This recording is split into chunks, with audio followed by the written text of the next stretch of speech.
Oi, pessoal, tudo bem? Eu fiquei de fazer aqui com vocês hoje uma técnica, então, para pessoas que são muito exigentes, são pessoas mais rígidas, que na abordagem de esquemas são pessoas que a gente fala que tem um esquema de padrões rígidos ou padrões inflexíveis.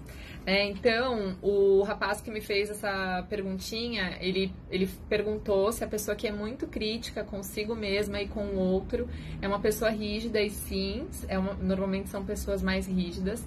Daí eu vou fazer essa técnica, então, que é tanto para psicólogos, né? Eu perguntei também esse pessoal que é profissional e me segue no Instagram, gostaria que eu fizesse mais conteúdo para profissionais, e o pessoal, todo mundo respondeu que sim. Então eu vou ensinar essa técnica, que é uma técnica que pode ser feita tanto por profissionais quanto para você, que identifica que também tem esse esquema de padrões rígidos, né? De uma postura mais inflexível. Dentro da abordagem cognitiva, a gente entende que existem várias distorções cognitivas. E tem uma distorção que é a distorção do tipo tudo ou nada, né? Então, quando a gente classifica muito as pessoas em extremos, na verdade, o ser humano ele tem uma tendência muito grande a ser extremista, né? Então, a gente olha para si mesmo e a gente considera que ou a gente é um profissional excelente, perfeito, sem falhas, ou a gente é um profissional ruim. Então, ou uma pessoa, ela é totalmente confiável e ela é uma boa amiga, ou ela não serve pra mim, né? Nós temos essa tendência a ser muito extremista, e quem é mais rígido, pessoas que têm esse esquema de padrões rígido, normalmente acabam sendo mais extremistas. E princípio básico da abordagem cognitiva, vou colocar aqui no papel para vocês. Então, o princípio básico da abordagem cognitiva é esse daqui. Pensamento influencia sentimento, que influencia comportamento.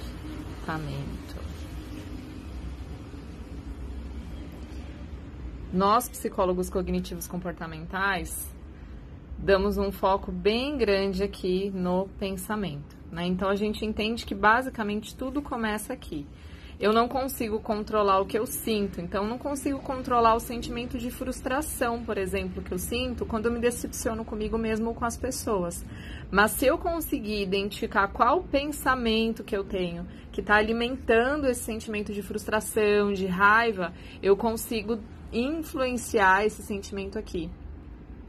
E influenciando o meu sentimento, eu consigo influenciar também a maneira como eu me comporto, comigo mesmo e com o outro.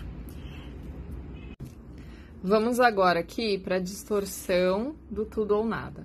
Então, levando em consideração a maneira como eu me vejo, digamos que eu vejo que eu sou uma pessoa competente ou eu sou uma pessoa incompetente. Ou eu me vejo como um sucesso, ou eu me vejo como um fracasso. Normalmente, a gente cria um ideal, padrões muito rígidos, uma expectativa muito elevada sobre quem a gente deve ser. E no menor sinal de erro, a gente já se joga aqui para o outro extremo, né? Como se porque a gente errou, a gente se tornasse pessoas incompetentes. E aí você vai construir o que é uma pessoa de sucesso, uma pessoa competente. Quais são as características dessa pessoa? Eu vou colocar algumas aqui, então, para vocês.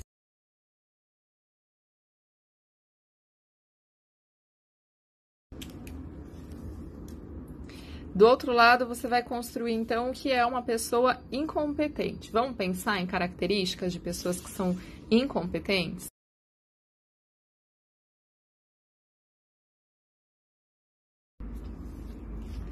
Certo?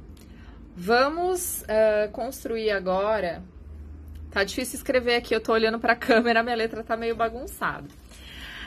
Vamos pensar agora o que seria uma pessoa que tá aqui, ó, no meio termo. Quais são as características dessa pessoa?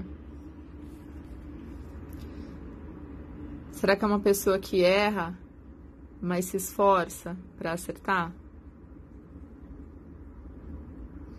Será que é uma pessoa que se dedica, mas tem limitações? Uma pessoa que demonstra interesse sempre que possível.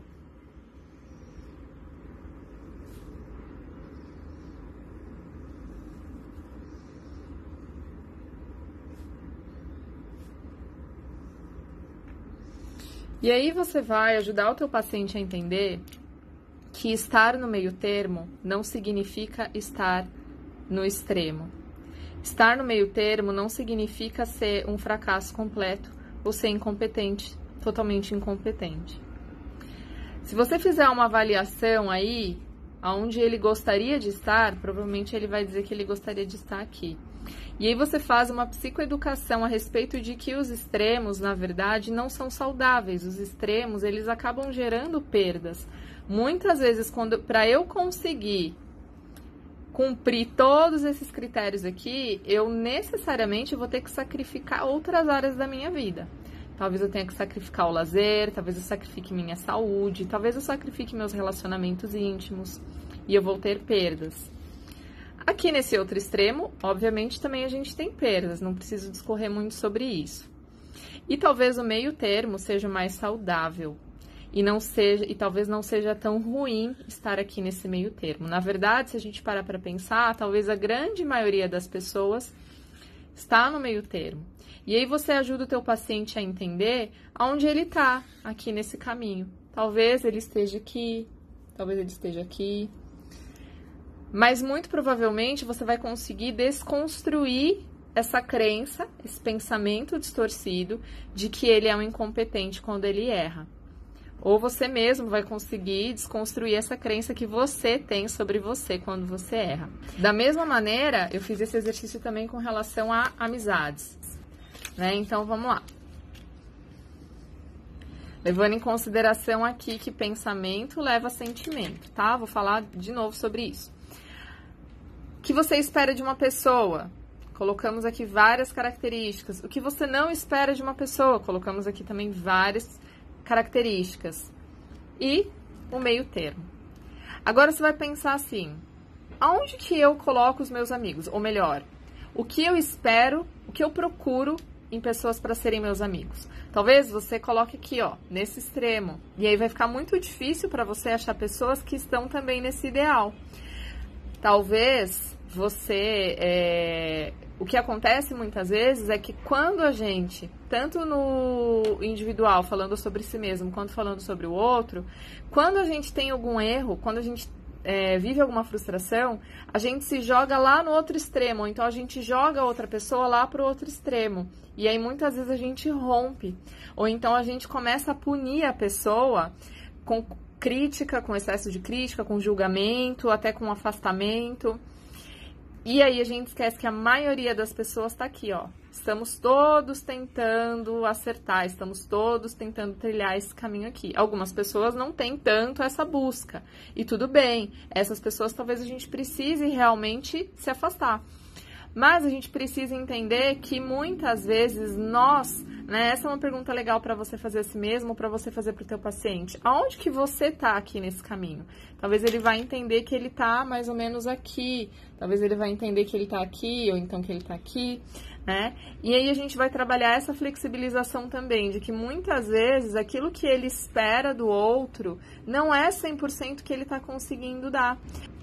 Isso faz com que a gente desenvolva a empatia e aí, naturalmente, a gente passa a exigir menos da outra pessoa. Talvez a gente consiga flexibilizar mais com relação ao erro. Lembre que... Vamos tentar fazer uma reguinha aqui também, ó, de 0 a 10. Os erros, eles podem ser colocados em uma escala, né? O quão grave é o erro das pessoas? Eu posso colocar aqui, ou eu posso colocar aqui, né? Mais aqui no meio. Porque quando nós temos esse esquema de padrões rígidos, normalmente a gente pega um erro pequeno e já joga aqui, ó, né? Não é algo muito sério. Mas se a gente trabalhar a flexibilização e a empatia, a gente vai ver que pode ser que seja um erro menor. E aí a gente precisa conseguir enquadrar. Por quê? Porque quando a gente se exige demais, a gente também exige muito do outro. Então, da mesma maneira, essa reguinha vale para você também, se você é uma pessoa que se exige muito. Quando você errar, Tenta fazer essa escala. Aonde que está o meu erro de 0 a 10? Porque muitas vezes você esperava chegar, digamos que você esperava alcançar aqui o 10. Vamos falar agora numa outra escala, tá? Vamos pensar em termos de conquista. Você tá ali fazendo, sei lá, um projeto para tua empresa. Você esperava chegar aqui no 10, você criou uma expectativa muito alta. Só que você chegou no 90. No 9, perdão. E aí o que você faz? Você fica sob controle do que ficou faltando aqui, ao invés de pensar em tudo que você conseguiu aqui.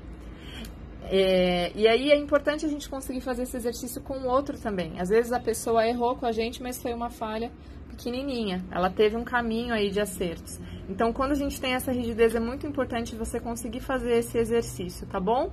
Tanto de classificar o erro, quanto de identificar qual o perfil dessa pessoa e entender que essa rigidez que a gente tem no sentido de idealizar a perfeição não vai existir. O que vai existir é um meio termo que na maioria das vezes é um meio termo saudável. Quando a gente espera muito e se frustra, a gente começa a alimentar pensamentos de que essa pessoa não podia ter feito isso comigo, então quer dizer que não é uma pessoa confiável, então quer dizer que ela já deve ter me enganado antes e eu não percebi. E isso vai fazer com que a gente influencie os nossos sentimentos de maneira negativa e naturalmente o teu comportamento, colocar aqui como a gente usa a abreviação para comportamento.